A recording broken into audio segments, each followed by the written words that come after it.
Most football players think they need to train harder, run more, work more, spend more hours on the pitch. But after playing football myself, dealing with injuries, becoming a coach, and working with players, I've realized something. The biggest problem usually isn't a lack of effort. It's focusing on the wrong things. Today I'll show you 5 mistakes I see again and again in football players. And honestly, I made every single one of them myself. When I was younger, I thought football success was simple. Train harder than everyone else and you'll become better. I was disciplined. I was motivated.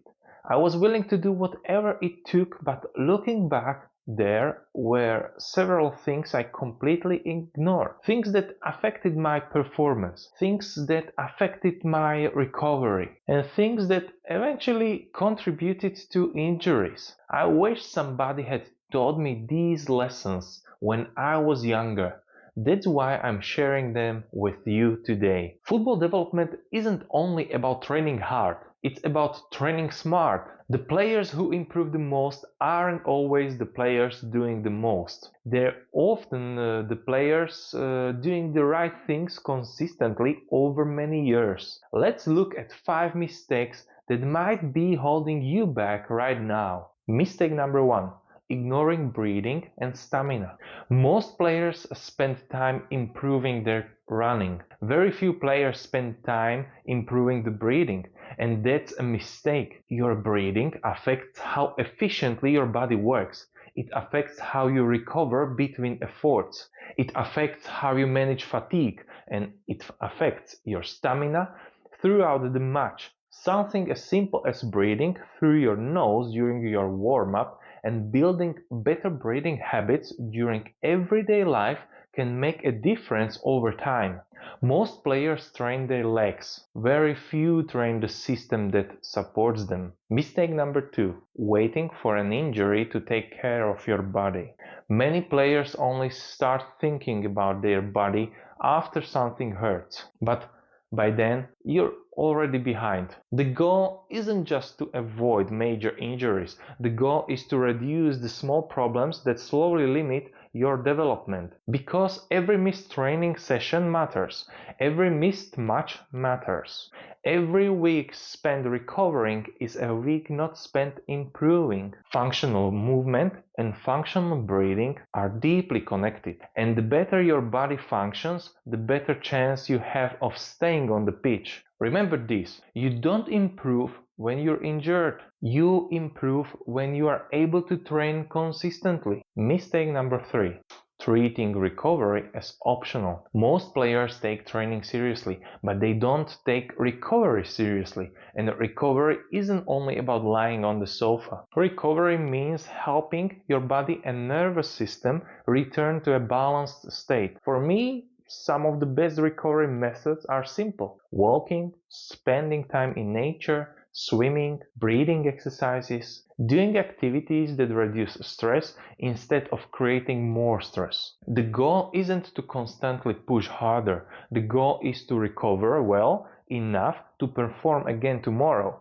Recovery is not separate from training. Recovery is part of the training. Mistake number 4. Underestimating sleep.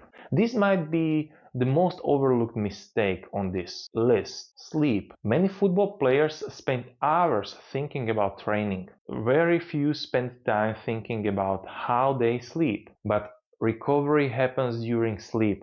Adaptation happens during sleep. Growth happens during sleep. Tomorrow's performance starts the night before, and breathing plays a role here too. Many players spend their entire day breathing inefficiently through the mouth. Then they wonder why they wake up tired.